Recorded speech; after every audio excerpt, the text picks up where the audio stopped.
Good morning, everyone. How are you all? Hope you all are fine at your place and studying properly. Today, in this video of class 9th biology, we will be moving further ahead in our chapter, the fundamental unit of life, that is cell.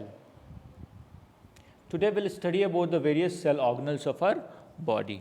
हमारे body में कौन कौन से cell organelles है, इसके बारे में आज हम पढ़ेंगे. ठीक है. The cell organelles are small membrane bound structures with specific functions floated in the cytoplasm of the cell. Cell organelles क्या हैं? Cell organelles small membrane bound structure हैं. जैसे देखिए आप, ये आपका बाहर का सेल मेम्ब्रेन है. सेल मेम्ब्रेन के अंदर में क्या क्या है? Mitochondria, nucleolus, lysosomes, ribosomes, Golgi apparatus, endoplasmic reticulum, nucleus, centrosomes. तो ये सब nucleus, cytoplasm, Golgi apparatus, centrosome, lysosome, ribosome, mitochondria, ये सब क्या है? The substances that are floating inside the cytoplasm. ठीक है, which have got a specific function. They are called as what? They are called as cell organelles. Clear? इनको हम क्या बोलते हैं?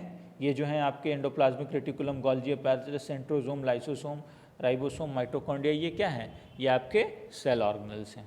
Clear? They are important cell organelles and it is the most important part of your cell, nucleus, brain और control center of the cell.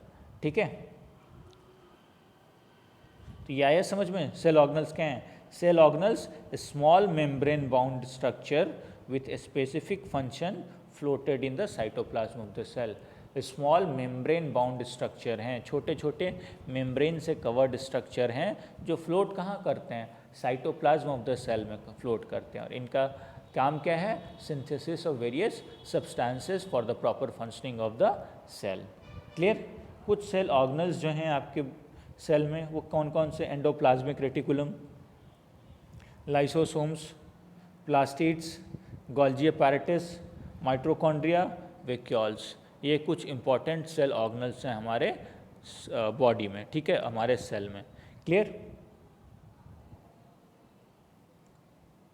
ये diagram है आपका endoplasmic reticulum का. ये गोल्जी अपैरेटस है, ये सेंट्रोसोम्स हैं, ये लाइसोसोम है, ये राइबोसोम है, ये माइटोकॉन्ड्रिया है. ये सारा का सारा आपके सेल के अंदर मिलता है. ठीक है. देखिए सेल ऑर्गेनल्स का काम क्या है. पहला, it help to synthesize certain substances.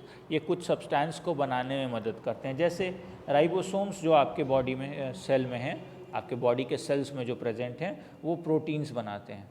Ribosomes proteins बनाते हैं, इसलिए इनको प्रोटीन फैक्ट्री भी बोला जाता है. ठीक है. It helps in secretion of cell product. कुछ सब्सटेंसेस को सिक्रीशन में भी मदद करते हैं, जैसे इंजाइम्स और हार्मोन्स का सिक्रीशन होता है. ठीक है. It helps in generation of energy. जैसे माइटोकॉन्ड्रिया आपका एटीपी रिलीज करता है, energy in the form of ATP, adenosine triphosphate. Clear? तो ये फंक्शन हुआ आपके सेल ऑर्गेनल का. क्या फंक्शन है? Synthesising of certain substances. ठीक है. Secretion of cell products and generation of energy. Clear? अब एक पहला सेल ऑर्गेनल हम देखते हैं, एंडोप्लाज्मिक रेटिकुलम के बारे में देखते हैं कि एंडोप्लाज्मिक रेटिकुलम क्या होता है. Endoplasmic reticulum is an interconnected system of membrane line tubes and sheets that run through cytoplasm. देखिए ये कैसा है? ये ट्यूब्स के फॉर्म में है और ये सीट के फॉर्म में है. देखिए ये ट्यूब है और ये सीट के जैसा स्ट्रक्चर है, लंबा लंबा सीट के जैसा. ठीक है. तो ये क्या है? Endoplasmic reticulum interconnected network of tube and seats हैं. देखिए एक दूसरे से कनेक्टेड है. ये सीट जो है वो इससे कनेक्टेड है, ये सीट है ये आपका इंटरनली इससे कनेक्टेड है, ये वाला सीट इससे कनेक्टेड है. तो ये क्या है? Interconnected network of tubes and seats. Clear? Endoplasmic reticulum क्या है? Interconnected system of membrane line tubes and sheets that run through cytoplasm. और कहाँ पाए जाते हैं? ये साइटोप्लाज्म में पाए जाते हैं. ठीक है. तो एंडोप्लाज्मिक रेटिकुलम क्या है? Interconnected network of tubes and sheets. Understood? क्या है endoplasmic reticulum? Endoplasmic reticulum is an interconnected network of tubes and sheets that runs in the cytoplasm of the cell. Clear? देखिए types of endoplasmic reticulum. Endoplasmic reticulum आपका दो तरह का होता है.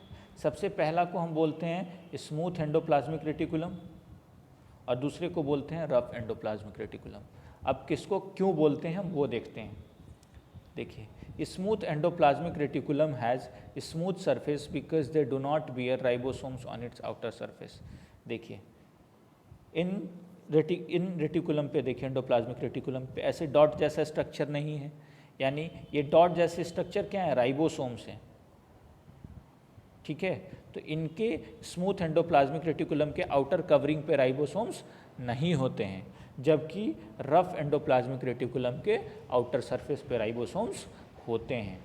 ठीक है, तो इसीलिए स्मूथ एंडोप्लाज्मिक रेटिकुलम स्मूथ क्यों है, because they do not bear ribosomes on outer surface, क्योंकि इनके आउटर सरफेस पे राइबोसोम्स नहीं होते हैं। और राइबोसोम्स का मेन काम क्या है, प्रोटीन सिंथेसिस। क्योंकि इनके पास राइबोसोम्स नहीं हैं, इसीलिए इनका काम क्या है, फैट्स और लिपिड्स का सिंथेसिस। ठीक है, तो स्मूथ एंडोप्लाज्मिक रेटिकुलम क्या सिंथेसाइज करते हैं, फैट्स और लिपिड्स को सिंथेसाइज करते हैं।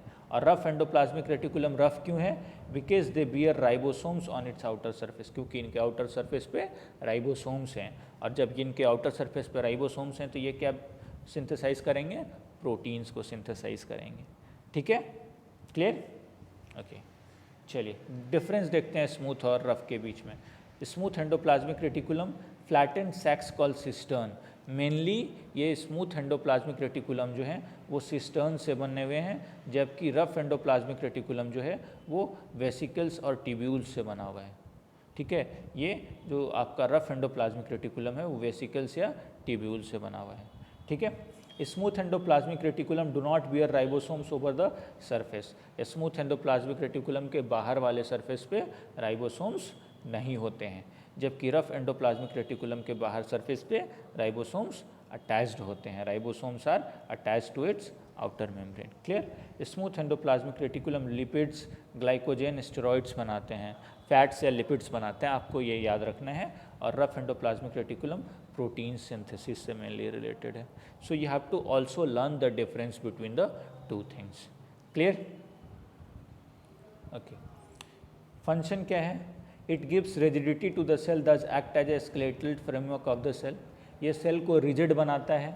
ठीक है, क्योंकि आप देखिए सेल के अंदर में एक ऐसे नेटवर्क जैसा स्ट्रक्चर बनाता है, तो लिक्विड कंटेंट में ऐसे नेटवर्क जैसा स्ट्रक्चर बनाएगा तो वो सेल को और कॉम्पैक्ट बनाएगा। ठीक है, इंटरकनेक्टेड होने के कारण कॉम्पैक्ट बनाएगा और सेल को रिजिड बनाता है, इसीलिए इसको क्या बोलते हैं हम, skeletal framework of the cell भी बोलते हैं। ठीक है, it help in intracellular transport of different material, so it is known as circulatory system of the cell। ये सेल के अंदर में सब्सटेंसेस का ट्रांसपोर्ट में मदद करता है, सेल के अंदर में सब्सटेंसेस का ट्रांसपोर्ट में मदद करता है, इसीलिए इसको और क्या बोला जाता है, circulatory system of the cell भी बोला जाता है। क्लियर? क्यों? क्योंकि सेल के अंदर में चीज़ों का ट्रांसपोर्ट और मूवमेंट में, क्योंकि ये ट्यूब्स और वेसिकल्स के फॉर्म में, सीट्स के फॉर्म में है, तो इसके अंदर में सब्सटेंसेस पैक होकर के एक सेल से दूसरे सेल या सेल के विद इन डिफरेंट ऑर्गेनल्स में मूव करेंगे। ठीक है, इसीलिए क्या बोला जाता है, circulatory system of the cell. और लास्ट है, it provides large surface area inside the cell for various biochemical activity. और ये लार्ज सरफेस एरिया प्रोवाइड करता है for various biochemical activity. It provides large surface area inside the cell for various biochemical activities, और various biochemical activities के लिए ये large surface area provide करते हैं। Clear? Understood? Okay. So that's all for today in this video. Please go through all these topics properly. Okay. Okay. Further we'll deal with the other cell organelles in the next video. Clear? Thank you everyone.